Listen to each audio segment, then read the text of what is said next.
Vamos a tomar contacto, Mario, con Raúl Sor a esta hora de la tarde para conversar contigo, Raúl, sobre este hecho que pudiera lamentablemente dar un giro que no teníamos contemplado y que puede resultar bastante dramático. ¿Cómo estás, Raúl? Buenas tardes. ¿Cómo ves lo que acaba de ocurrir? Hola, Matilde. Hola, Mario.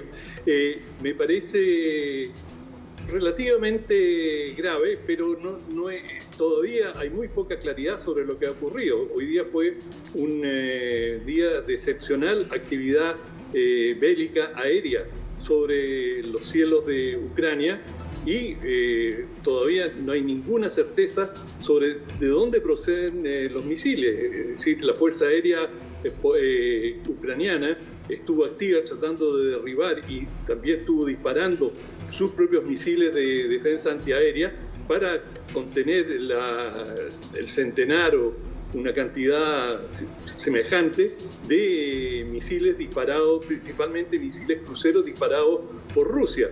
De manera que también es posible que se haya desviado un misil defensivo ucraniano. De manera que ni Estados Unidos ni el propio gobierno polaco han dado certeza o evidencia de cuál es la procedencia de lo que llegó ahí. De manera que a estas alturas es especular, y naturalmente todo el mundo especula, sobre qué es lo que ha pasado. Y claro, como estaban conversando ustedes recién, la posibilidad de que este conflicto se extienda y que Polonia, que ha tenido una actitud, una postura tremendamente militante contra Rusia. De hecho, Polonia es uno de los principales conductos de armamento enviados por los países de la OTAN hacia Ucrania. Es decir, y por lo tanto, también Rusia puede tener algún interés en advertir a los polacos que todo tiene un límite. Pero todo eso es especulación, ¿no? Es decir, puede haber sido incluso un par de misiles ucranianos, como pueden haber sido un error de disparo por parte de Rusia, pero no hay ninguna evidencia hasta este momento. Y Estados Unidos especialmente ha sido muy cauto en no mostrar el dedo acusador, pese a que hay informes que señalan que el primer rumor sobre la procedencia rusa del misil habría provenido de un oficial de inteligencia estadounidense. Esto según algunas agencias de noticias de Estados Unidos. Raúl, bueno, sabemos que Occidente por lo menos lo ha tomado con calma, pero no así el presidente Zelensky, que no ha dudado en culpar a Rusia, obviamente es su principal enemigo, pero obviamente esta situación, este contexto, si es que finalmente es Rusia la responsable, le beneficia a una Kiev que siempre ha estado solicitando una participación más directa de la OTAN. ¿Cómo ves tú la reacción que ha tenido Zelensky al respecto? Bueno, es natural desde el punto de vista de Zelensky que quiere tener el mayor número de aliados, pero tiene un peligro político porque esto viene a confirmar la sospecha de los rusos que justamente esta guerra habría empezado, o esa fue la razón que adujeron los rusos, que si Ucrania entraba a la OTAN, bueno, se iba a enfrentar con toda la alianza occidental y ese fue el motivo por el cual invadieron, eso fue lo que dijeron. Y no querían, justamente tú señalaste el principio de los tres mosqueteros, uno para todos y todos para uno. Si Ucrania entraba a la OTAN, bueno, se había comprado el pleito con todos los países miembros de la OTAN, que incluían a Estados Unidos, a Canadá, en fin, y al grueso de Europa Occidental. Y el hecho que ahora Zelensky reclame la intervención o, digamos, de alguna manera el respaldo activo de la OTAN, que lo ha tenido, pero, digamos, una cosa es que te envíen armas, que te den respaldo logístico, que entrenen a tus tropas. Todo esto está ocurriendo con Ucrania y países de la OTAN. Y otra es que ingresen tropas de la OTAN a Ucrania, que de hecho hay bastantes informes que hay algunos digamos, soldados de la OTAN en Ucrania, especialmente entrenando. Sí, perdona. Sí, lo que te quería preguntar, estábamos conversando con Mario que esto se produce justo cuando Rusia ha tenido una derrota importante en Kherson, cuando hemos visto que hay Aparte del equipamiento que tiene Rusia, es bastante antiguo. ¿Cuál es la posibilidad de que efectivamente se trate de un material bélico que está obsoleto y que por esa condición pudo haber tenido este error y haber caído en una zona de Polonia, que no hubiera sido esa la intención? No creo que sea por falla de equipo. Digamos, el equipo misilístico ruso es bastante moderno. Los rusos tienen un programa espacial, han podido llegar a donde se lo han propuesto en el espacio, y en tierra tienen esa fase de, ese tipo de armamento es muy moderno, y los rusos tienen muy buen manejo de eso. Si tú me dijeras, algunos tanques quedaron en pana y eran tanques viejos, bueno, eso puede ser, pero cuando estás hablando de misiles cruceros, estos son palabras mayores, son misiles cruceros que, entre los que se dispararon hoy día, algunos fueron disparados, según informes de los propios ucranianos, desde el Mar Caspio, es decir, son armas de precisión milimétrica, no son, viejos cohetes que les sobraban en las bodegas, y bueno, llevémoslos al frente. Cuando estás en este tipo de situaciones, te esfuerzas porque cada uno dé en el blanco. Ahora, dicho eso, uno ha visto la cantidad de edificios que han sido alcanzados, edificios que obviamente no tienen ninguna función militar, por lo tanto, claro que pueden errar, pero errar, cruzar una frontera, los rusos están plenamente conscientes de las implicancias de esto y el pleito que les puede abrir con la OTAN, de manera que se habrían cuidado especialmente de que ello no ocurra. Es más, los rusos dicen que los misiles cruceros que han estado utilizando no tienen ese alcance, y por eso ellos acusan a Ucrania de que en realidad son misiles de defensa antiaérea que, los propios ucranianos dispararon. Pero en esto estamos absolutamente bajo una espesa capa de niebla que es característica de todos los conflictos. O sea, va a ser muy difícil saber qué ha pasado.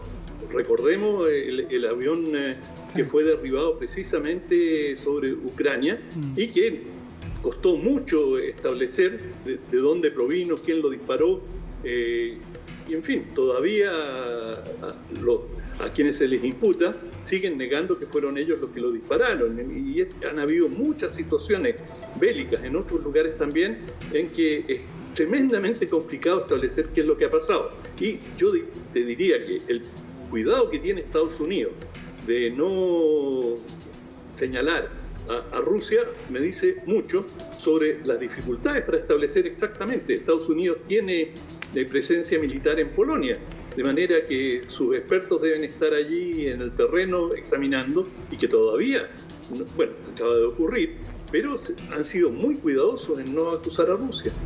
Raúl, esto se da también en medio de una cumbre del G20 que comenzó hoy día en Bali, donde, según varios medios de prensa, habría ya un borrador más o menos listo para que mañana se presentara condenando esta guerra.